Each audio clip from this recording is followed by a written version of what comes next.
ለዘመናት ስንገነባው የኖርነው ሁላችንም አምነን የተቀበልነው የስኬት ሕግ ዛሬ በይፋ ሞቷል። አዎ ሞቷል። ህልማችሁን አውጡ። ምክንያቱም ነፍስ ካወቅን ጀምሮ ለብዙዎቻችን የተነገረን የስኬት መንገድ አንድ ነገር ብቻ ነው። ጠንክሮ መማር፣ ፈተናም ማለፍ፣ ዲግሪ መያዝና አንቱታን ያተረፈ ዶክተር፣ ኢንጂነር ወይም ፕሮፌሰር መሆን። ነገር ግን ባለንበት በዚህ ዘመን ሁሉንም ነገር እያወቅን ምንም ነገር በማያውቁ ሰዎች ልንበለጥ የምንችልበት አዲስ ዓለም ተፈጥሯል።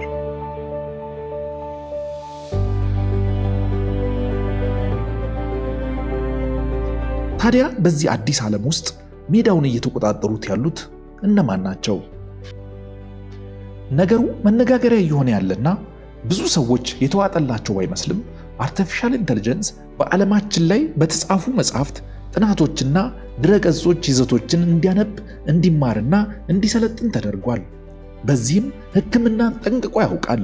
አንቱታን ካተረፉ የሕግ ባለሙያዎች በላይ ሕግን ይረዳል። ከሶፍትዌር ኢንጂነሮች በላይ ኮድ መጻፍ ይችላል። ታዲያ ዕውቀት ከምንጊዜውም በላይ ዋጋው ጨምሯል ወይስ ቀንሷል?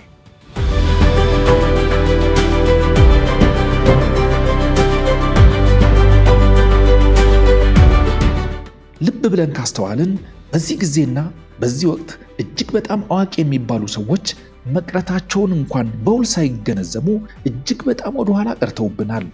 በአንጻሩ ያን ያህል ጥልቅ ዕውቀት የሌላቸው ሰዎች በሚገርም ፍጥነት ወደፊት እየተንደረደሩ ይገኛሉ። ለአብነት የቀደሙ አርቲስቶቻችንና የአሁኖቹ ማነጻጸር ነገሩን በቀላሉ ለመረዳት ያግዛል። አሁን በዚህ ዘመን በኤአይ በሶሻል ሚዲያና በዲጂታል መሳሪያዎች ተጠቅመው በጥቂት ዓመታት ውስጥ ስምና ሀብት የገነቡ ብዙ ሰዎችን ማንሳት ይቻላል።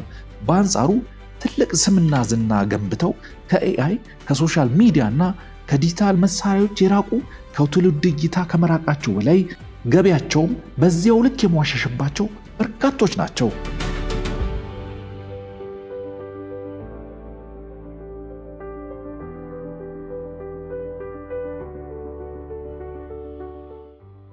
ሌላ አንድ ተጨማሪ ምሳሌ እንመልከት።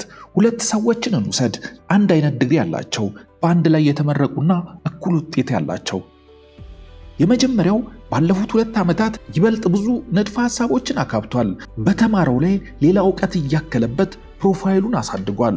ሁለተኛው ሰው ግን በዚያው ተመሳሳይ ጊዜ ውስጥ ፈጽሞ የተለየ ነገር አደረገ። ዘመኑ ያመጣውን ኤአይን በመጠቀም በየሳምንቱ አዳዲስ ሐሳቦችን ይፈትሻል፣ የተለያዩ ስራዎችን ይሞክራል፣ ይወድቃል፣ ይነሳል። ዛሬ አንደኛው የሥራ ልምዱን አደልቧል፣ ሲቪውን ይዞ በትላልቅ ተቋማት ለመቀጠር ይሞክራል። ሁለተኛው ግን የሚቀርቡለትን ስራዎች እያወዳደረ ይሰራል። ለመሆኑ የትኛው የቀደመ ይመስላችኋል? ለምን?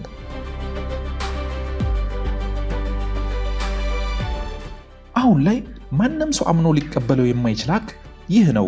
ባለንበት የኤአይ ዘመን ዕውቀት በሰው ልጅ ታሪክ ታይቶ በማይታወቅ ደረጃ እጅግ በጣም ርካሹ ነገር ሆኗል።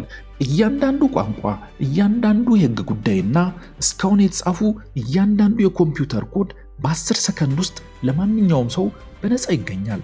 ታዲያ አሁን ላይ ሰዎችን የሚያበላልጠው ነገርስ ምንድን ነው?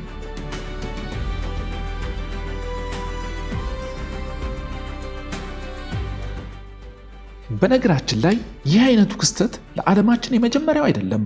ካልኩሌተር ሲመጣ በእጅ መደመርና መቀነስ ዋጋ አጣ። ነገር ግን የሂሳብ ሊቃውንት ፈላጊ አላጡም። ጂፒኤስ ሲፈጠር አሳን ቀላልና ነፃ አደረገው። ነገር ግን መንገዶችን ጠንቅቀው የሚያውቁና በየመንገዱ የሚፈጠሩ ችግሮችን በብልሃት የሚያልፉ አሽከርካሪዎች አሁንም ተፈላጊ ናቸው። ስፔሊንግ ቼከር ሲመጣ የጽህፈት ስህተትን ማረም ነፃ ሆነ። ነገር ግን አሁንም ጥሩ ኤዲተሮች በባትሪ ይፈለጋሉ። አንድ ክህሎት በነፃ በተገኘ ቁጥር ያንን ሙያ ሙሉ ለሙሉ አያጠፋውም። ነገር ግን በዚያች ነጠላ ክህሎት ላይ ብቻ ሙጥኝ ብለው ከአዲሱ ዘመን ጋር መላመድ ያቃታቸውን ወግ አጠባቂዎችን ግን ጥሏቸው አልፏል። ነገሩ እየተወሳሰበ ያለ ይመስላል። ነገሮችን ማወቅ ብቻውን በቂ ካልሆነ ታዲያ ምንድን ነው የሚያስፈልገው?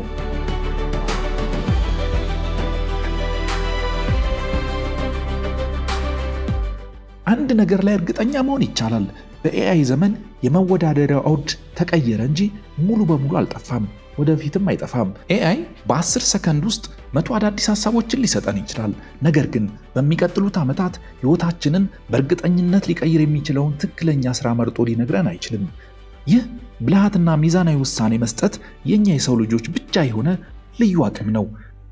ኤአይ ምንም እንከን የሌለው ኮድ በደቂቃዎች ውስጥ ሊጽፍልን ይችላል። ነገር ግን ምን ማበልጸግ እንዳለብን ወይም የሰውን እምነት እንዴት ማግኘት እንደሚቻል ሊወስን አይችልም። ይህ በጥበብ የመምረጥና እምነት የመገንባት አቅም በየትኛውም ቴክኖሎጂ ሊሰራ አይችልም። ኤአይ ቀኑን ሙሉ ይዘቶችን ሊያመርትልን ይችላል። ነገር ግን ከሰው ችግር ጋር አብሮ ተቀምጦ የሰውን ስሜት ተረድቶ መፍትሄ ሊያበጅ ፈጽሞ አይችልም። ይህ የሰውን ስሜት መጋራት ለሰው ልጆች የተሰጠ ጸጋ ነው። አሁን ላይ ኤአይ መምጣቱ እነዚህ 4 የሰው ልጆች እሴቶች ምን ያህል ወሳኝ እንደሆኑ እንድንረዳ ትልቅ ዕድል ሰጥቶናል።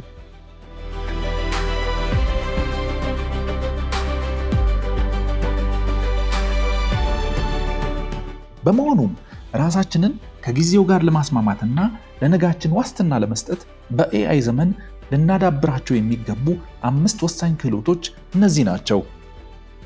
በኤአይ መሳሪያዎች መልስ መፈለግ ሳይሆን የተሻለ ጥያቄ መጠየቅ ወሳኝ ነው።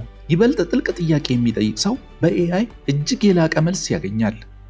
ሁለተኛው ክህሎት ሚዛናዊ ውሳኔ መስጠት ነው። እርግጠኝነት በሌለበትና ግልጽ መልስ በጠፋበት ሁኔታ ውስጥ ትክክለኛውን መንገድ የመምረጥ ችሎታ ሊኖረን ይገባል። ሶስተኛውና ወሳኙ ነገር የመምረጥ ጥበብ ነው። ኤአይ ካመረታቸው 100 አማራጮች ውስጥ የትኛው በእርግጥ ምርጥ እንደሆነ የመለየት ክህሎት አሁን ላይ ጨዋታ ቀያሪ ሚና ይጫወታል። አራተኛው የመከወን ክህሎትና ብቃት ነው። ስኬታማ ሰዎች የሚለያቸው ያሰቡትን ነገር ውሎ ሳያድር በተግባር መተርጎማቸው ነው። አምስተኛውና የመጨረሻው ማዳበር ያለብን ክህሎት መላመድና የሁልጊዜ ተማሪ መሆን ነው። ከሚለዋወጠው ስነ ምህዳር ጋር እኩል ለመራመድ የምንጊዜም ተማሪ መሆን ያስፈልጋል። ለመሆኑ ከ5ቱ ክህሎቶች መካከል ይበልጥ ወሳኙ የትኛው ነው ብለው ያስባሉ?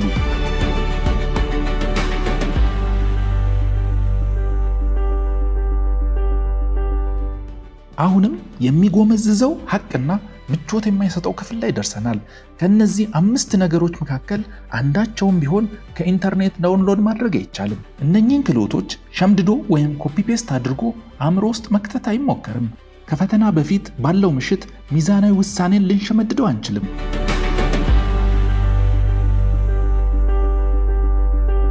እንዲህ ያለው የቴክኖሎጂ ሽግግር በታሪክ ጎልቶ ይታወቃል። በዓለም ላይ የነበረው ምርጡ የታይፕ መኪና ጠጋኝ፣ እጅግ ጎበዝ የፎቶ ፊልም አጣቢ ወይም እጅግ ጥንቁቁ በእጅ ካርታ የሚሰራው ሰው ስራቸውን ያጡት ዕውቀት ስላነሳቸው አልነበረም።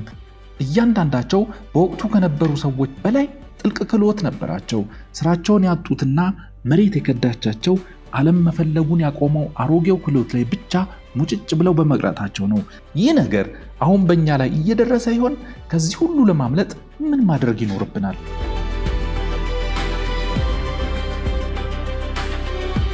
አሁን ወደ መጀመሪያው ሐሳባችን እንመለስ። ሁሉንም ነገር እያወቀን ምንም ነገር በማያውቁ ሰዎች ልንበለጥ እንችላለን። ምክንያቱም ዕውቀት መዳረሻ አይደለም።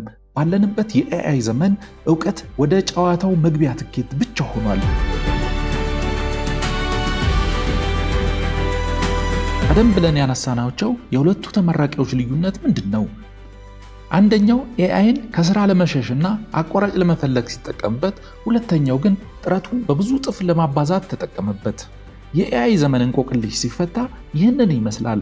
ኤአይ የእኛን የማወቅ ጉጉት፣ ውሳኔ መስጠት፣ በጥበብ የመምረጥና መላመዳችንን አይተካም። በአግባቡ ከተጠቀምንበት ያለንን አቅም ይበልጥ ያጎላል። ካልተጠቀምንበት ግን እነዚህን ነገሮች ፈጽሞ እንደሌሉን አድርጎ ከዘመኑ ይነጥለናል። ከላይ ያነሳናቸውን ክህሎቶች ለመገንባት አንድ ቁርጥ ውሳኔ ብቻ ማድረግ በቂ ነው።